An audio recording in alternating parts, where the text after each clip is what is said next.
We're going to take a look at 15, 16, and 17 on the Uniform Circular Motion Review sheet. For number 15, a carnival clown rides a motorcycle down a ramp around a loop-de-loop, and if the loop has a radius of 18 meters, what is the slowest speed this clown can have so that he doesn't fall at the top of the loop? Because if he goes too slow, he's going to reach the top and just fall and hurt himself. So a little hint: at the slowest speed at the top of the loop, the clown's weight is equal to centripetal force. Here's a picture of that so you can see what's going on. Now, if you go really, really, really fast, you're going to be pretty squished into the track the whole time. But at the absolute slowest speed that you can possibly have, it's when the ground is no longer doing anything and you just have enough speed to continue down the other side. Any slower than that, and you're just going to fall. So if you are going to fall, that means you're not touching the ground and there's no normal force. So gravity is the only force acting on you when you're at the top of the loop at this slowest possible speed. So gravity is my centripetal force because it's what's pointing towards the center. The radius was given at 18 meters, and the speed is what we're looking for. I'm going to use the equation centripetal force equals mv squared over r because I want v and I have r.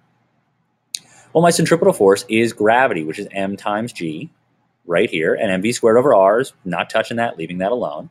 So force of gravity is mg equals mv squared over r, so the m's cancel because they're on both sides and we can just divide them out.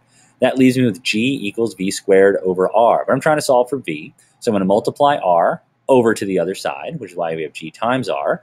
And we're trying to get rid of this squared, so we take the square root of the stuff on the other side. And I can plug in my numbers, and my speed is 9.8 meters per second squared for g times r, which is 18 meters, and I get a speed of 13.3 meters per second. If he goes any slower than that, he's going to fall and not make it all the way around the loop. Number 16. In number 16, a 425 kilogram car travels around a turn that has a radius of 45 meters. If the force of friction between the car's tires and the road is 6,400 newtons, what is the maximum speed the car can go around the turn without sliding off and possibly getting into an accident? So the mass was given at 425 kilograms, the radius of 45 meters, the friction, 6,400 newtons. We want to know the speed that this car can do this. Now, centripetal force is friction, or friction is the centripetal force, because that's the force that holds the car going around the turn. So my centripetal force is 6,400 newtons. I'm going to pick the equation centripetal force equals mv squared over r because I have m, I have r, and I want v. And friction, since it is my centripetal force, is what is equal to mv squared over r. Now I'm going to do a little algebra to solve for v.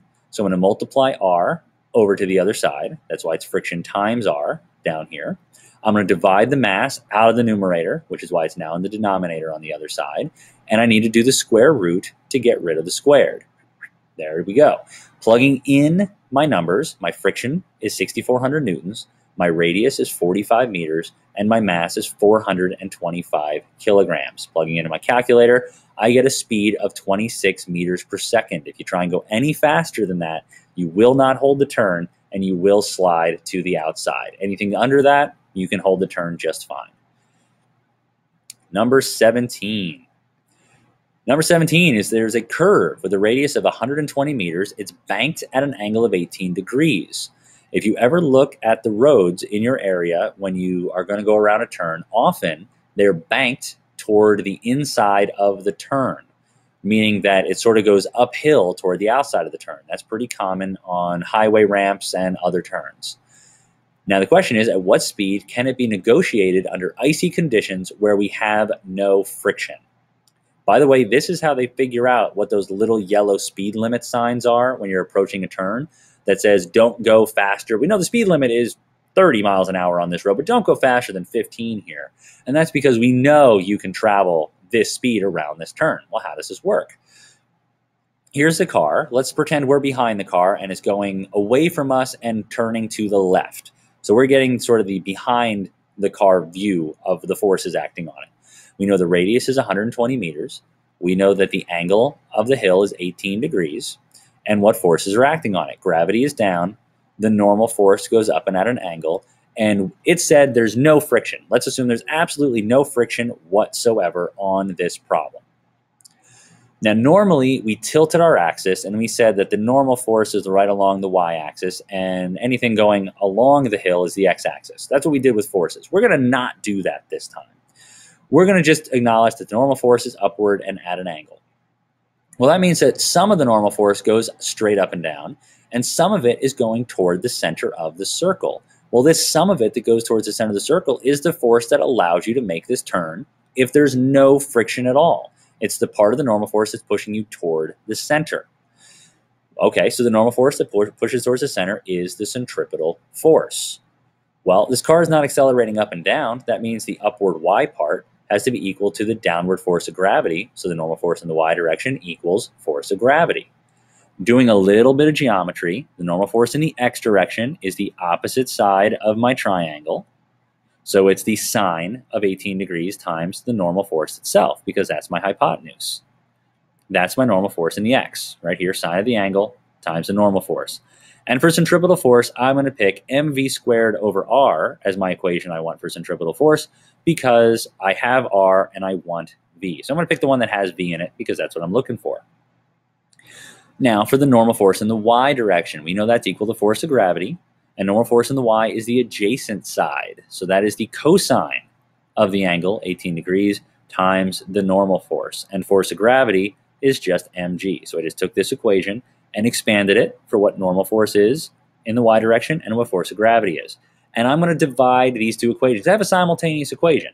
I do not know what normal force is, I do not know what mass is, and I do not know what v is. So I have a whole lot of variables. But what's going to make my life easier is if I divide these two equations. Because if I divide them, my normal forces, they cancel right out, and sine of an angle over the cosine of the angle equals the tangent of the angle. So that's where I have tangent all by itself right down here on the left side of my equation. And on the right side, mass divided by mass cancels, so that's why they're gone. And I'm left with v squared over r, so v squared divided by r, and my g is divided as well, so that hangs out in the denominator too.